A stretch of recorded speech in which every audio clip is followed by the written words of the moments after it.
casharkeena u soconaa soo galayna haddaba ahoo using assumptions of the cost of different population abaan baahane aan sameynayna assumptionskiisii ama sidii loo isticmaalayay waxaa la jira saddex hab ama afar hab baa jira inagu laakiin afarta saddexda hab ee ugu caansan ayaan soo baranaynaa aan ku xisaabinaa other cost flow mature are flowing specific identification is often practical ahaan markaan isticmaalayno hababka loo isticmaalo cost flowga uu ku weeyaan cost flow assumptions marka la qiimaha hadaba sida loo xisaabinayo marka purchase samaysid maalintii sales samaysid sida loo xisaabinayo cost of the goods ee liga ending inventory-ga adigoo inventory-gaagii waxaad isticmaalaysaa saddexdan hab baa la isticmaalaa oo ugu caansan afar weeyaan ka afaraad waxba aad u macaana waana complex marka waxa weeyaan iska saddexdan ugu muhiimsan baa isticmaalaysaa number 1 waxa la yiraahdaa first in and first out ama FIFA la soo gaabiya company kasta oo aad u shaqeynaysid ama hadda content tahay aan baa tahay warehouse manager waa inaad ogaataa systemku isticmaalayo inuu leaf yahay iyo inuu yahay average cost inuu yahay FIFA inuu yahay oo first out means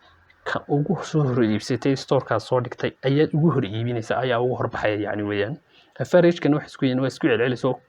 ka doontid baad iibinaysaa marka aanay bahashaas lahayn limited waxad aanan lahayn ama expire date aanan lahayn baad isticmaalaysaa average cost system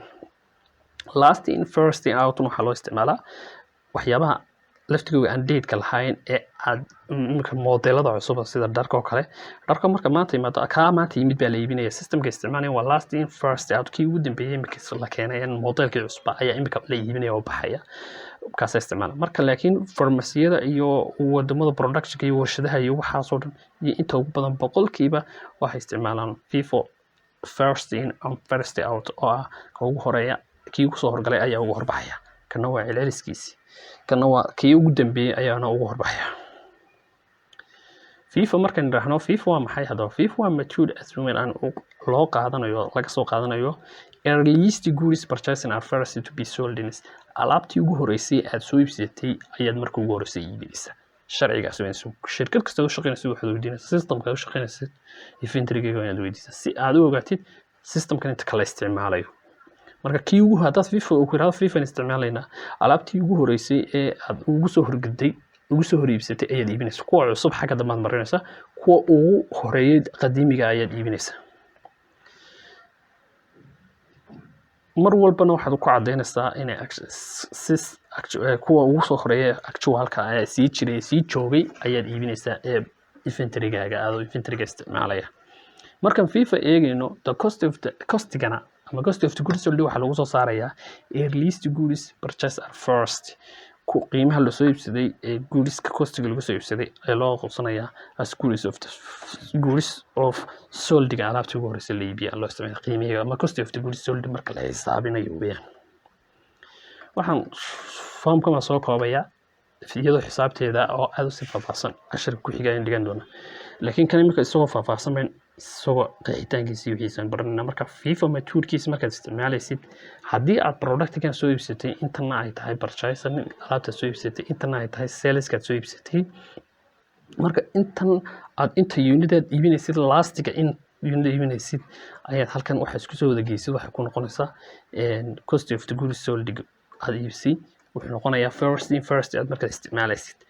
kii ugu soo horeeyay ayaad ugu hor iibinaysaa cost of the goods sold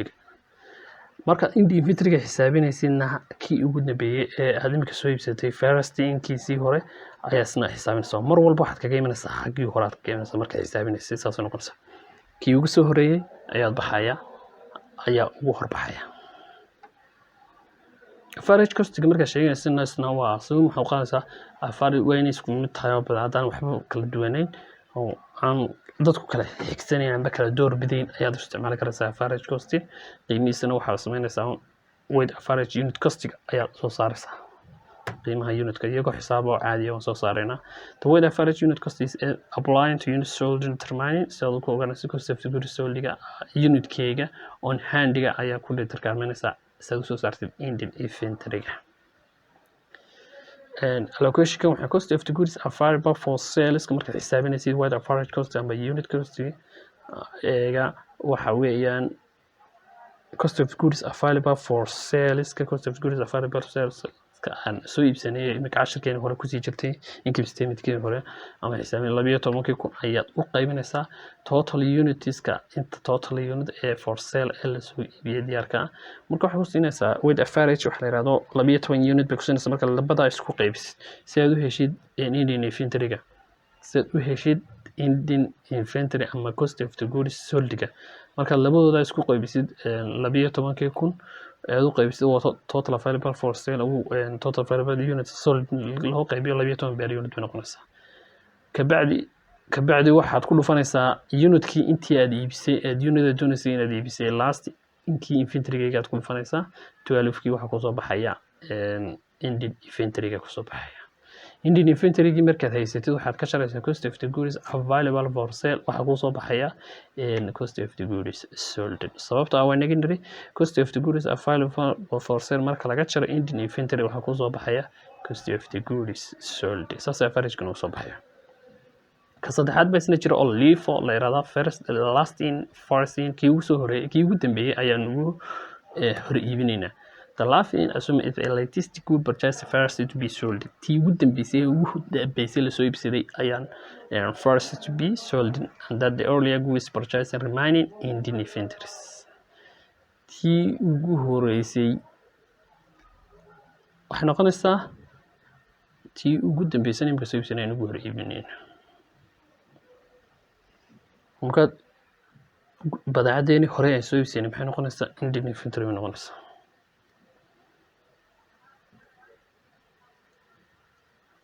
under periodical method markaan isticmaalayno methodka habkii joogtadaha ama muddadaha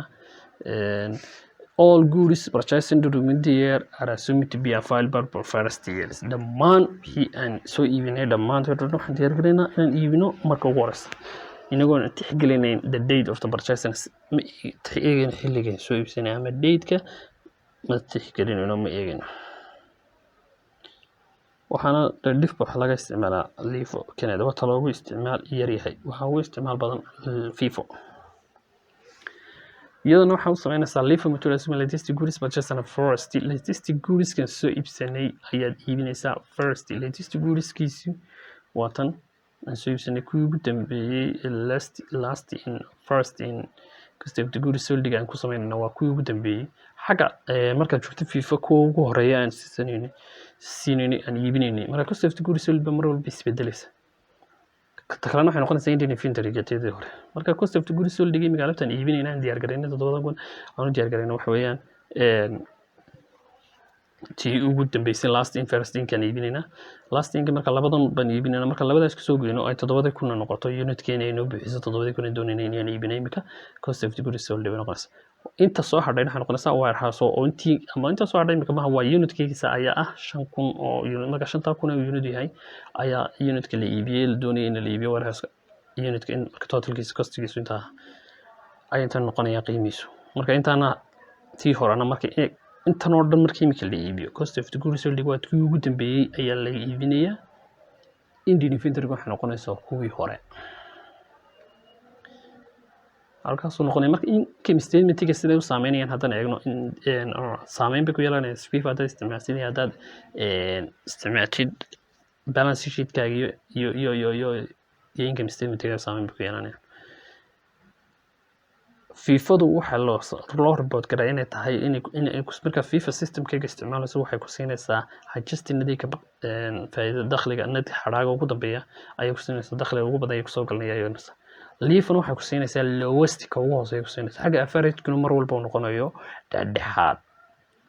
refers to when the price is falling waa marka price-ka qiimaha shayga alaabtan uu kaco FIFO waxay ku siinaysaa ka ugu faa'iidada badan leh xagga LIFO-na ku siinaysaa ka ugu faa'iidada hooseeya average-kuna wuxuu ku siinayaa ka ugu dhexdhexaad mar walba jooga haddii sideeda kale la yiraahdo oo price-kii shaygan uu hoos u dhaco oo qiimihiisu hoos u dhacana FIFO waxay ku siinaysaa lowest faa'iido yar way ku siinaysaa LIFO-na waxay ku siinaysaa faa'iido fara badan xagga average-ku mar walba isagu bartanka taagan yahay hadduu price-ku constant yahay uu joogo oo qiimaha aanu isbedbedelayna all are constant iyaguna dhammaantood cost flow method will be yield the same result isku mid baad helaysaa qiimaha hadduu constant yahay saddexda mid hadduu price-kaaga ku xidhnaanta mar walba price-kaaga hadduu yahay constant price-kaas ku xidhnaysa hadduu price-kaas increase garoobo FIFA ayaa haya tana waa lowest costing tana waa average waa middle iyadu waa isku mid waa dhexdhexaadka ku jirta dhexdeeda ku jirta haddii reverse ahaan loo eego price-kaagu hoos u dhacana oo targetkeed ku noqotana FIFA waxay tagaysaa lowest leafana waxay tagaysaa highest tana constant waxay tagaysaa dhexdhexaadka bay istaagaysaa hadduu price-ku noqdo constant uu joogto noqdana dhammaan isku wada qiime bay noqonayaan constant bay noqonayaan balance sheet-ka saameynta ku yeelanaysa waa maxay balance sheet-kana waxay ku yeelanaysaa FIFA producing the best balance sheets marka systemka isticmaalaysid FIFA ayaad helaysaa ta ugu wanaagsan balance sheet-ka sababta loo wada isticmaala FIFA mar walba iyada ugu wanaagsan maxaa yeelay the inventory cost are closer to their current and replacement cost qiimaheega ayaa costka ayaa yaryar marka la isticmaalay FIFA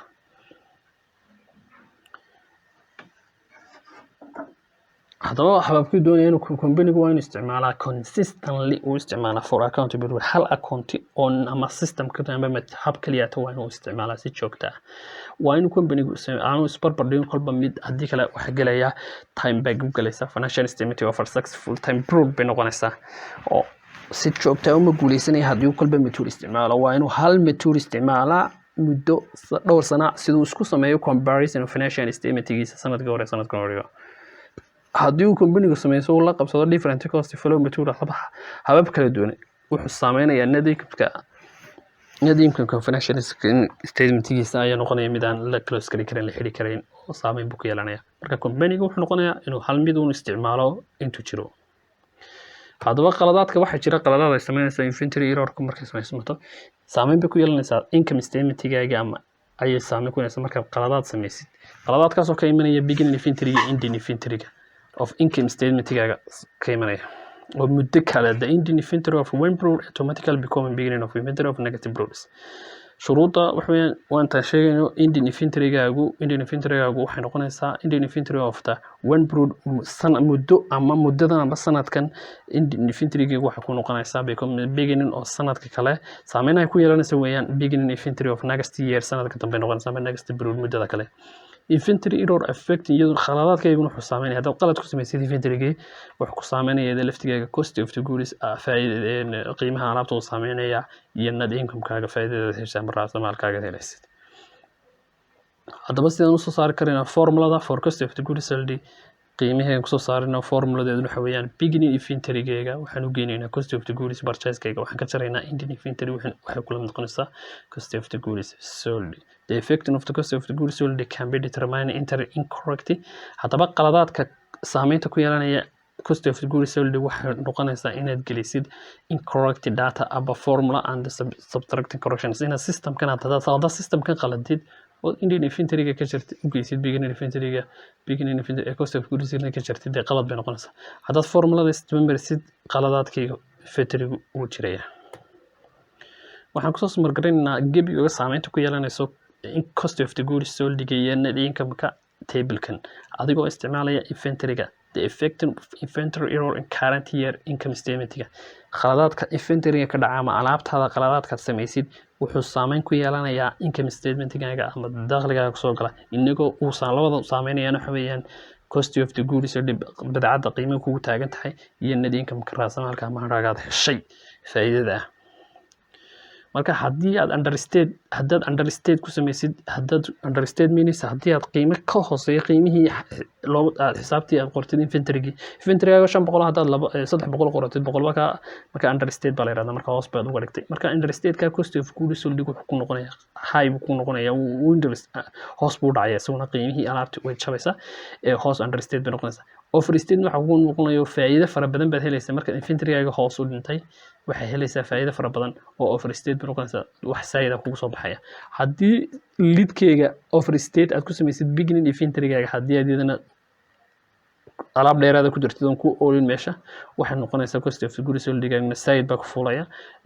income-kaaguna wuxuu noqonayaa understate hoos baad u dhacaysaa hoos buu dhacayaa baba khasaarada sidaas sidoo kale ending inventory-gaaga haddaad overstate ka dhigtid cost of the good ending inventory-gaaga markaad overstate ka dhigtid cost of the good sold-gana way kordhaysaa sababtoo ah cost of the ending inventory-ga waxa laga jarayay cost of the good sold cost of goods available for sale baa laga jarayay marka waxay ku siinaysay cost of the good sold haddii marka ending inventory-gaaga ay yaraato cost of the good sold-gaaga way fara badanaysaa cost of the good sold-gaagina waxay ku siinaysay waxa laga sii jaray net sale haddii marka cost of the good sold-gaaga uu sii fara badato oo waxay ku siinaysay net income marka haddii iyadu sii fara badato net income-kaaga ay ku siinaysay wuxuu noqonayaa low oo understate buu noqonayaa oo yaraanaya ta kalena oo lidkeega weeyaan hadduu overstate gareeyo aad qiimo fara badan gelisid ending inventory-gaaga oo qalad ahayn kii saxda ahaa wuxuu noqonayaa cost of goods sold ama qiimaha alaabta kugu taaganta kor bay u dalcamanaysaa faa'iidada helaysidna waxay hoos bay u dhacaysaa yacni qiimaha aad kugu taaganta alaabta kor bay ku dhacaysaa waayo alaab fara badan baa timid alaabtii fara badnayd markaad u qaybisid intii qiimuhu fara badnaanaya faa'iidadaadina way yaraanaysaa overstate bay noqonaysaa way kordhaysaa iyaduna faa'iidadeeda kordhaysa maadaama cost of goods sold laga jarayay net sale marka laga soo cost of goods sold ood yaraysay faa'iido fara badan baad helaysaa error ending inventory of current period will reverse an effect on the net income of the next account periods saameyn oo ku yeelanaysa sanadka soo socdana khalad bay ku yeelanaysaa ending inventory-geegu hadda qalad ku samaysid error ama ku samaysid sanadka soo socdana qalad bay yeelanaysaa sababtoo ah sanadka soo socda maxay noqonaysaa beginning inventory of sanadka kale noqonaysaa ending inventory-ga sanadkan balance sheet-ka haddaba taas waa income statement-ga ahayd balance sheet-ka income statement-ga sidee u saameynaysaa waxay u saameynaysaa hadda ending of the inventory-ga uma balance sheet saameynaya sababtoo ah ending inventory-ga ayaa la qaataa oo balance sheet kala geliya haddii ending inventory-gaaga uu hoos u dhaco uu understate noqdo balance sheet-gaagana waxay noqonaysaa understate hadduu overstate noqdona iyadana waxay noqonaysaa overstate the effect of inventory error balance sheet can be determined by using a basic account wuxuu basic accounting equation-ka usoo qaatay inuu leeyahay ku go'aaminaynaa qaladka inventory-ga ee ending inventory-ga asset-keena waxa ku jira ending inventory ba ku jirta markaas saas noqonaysa ending inventory-ga error-keega ayaa saameynaya sababtoo ah ending inventory un baa la geliyaa balance sheet-ka haddii overstate noqdo wasa ku sheegay asset-ku waxay noqonaysaa overstate liability ma saameynayso laakiin owner equity-yadana overstate bay noqonaysaa oo labadaba overstate haddii ay understate gareysto hoos u dhacdo ending inventory-gaagu asset-kana understate bay ka dhigaysaa owner equity-gana understate bay ka dhigaysaa hoos u dhigaysaa labadaba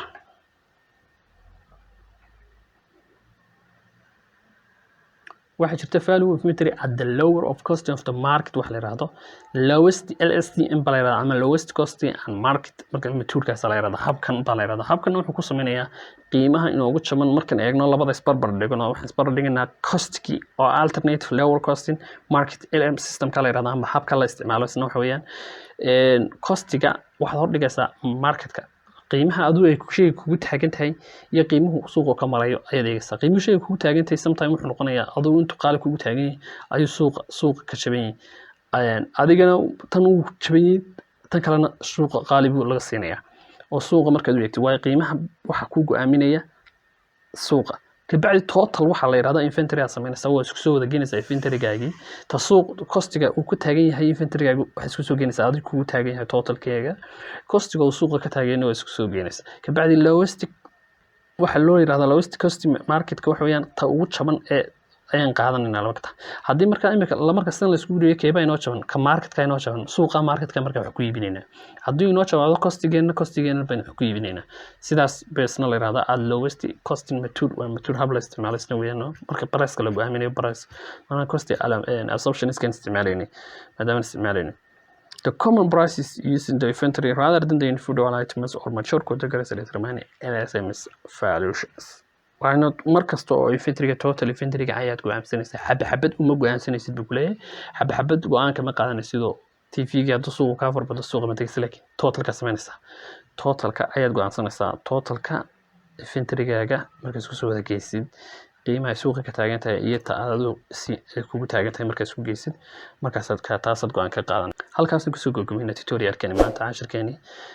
tahanaya barashada aqoonta fadlan haddii aad ku cusub tahay subscribe gare like and share asxaabtaadana la wadaag asalaamu calaykum waraxmatullaahi wabarakaatu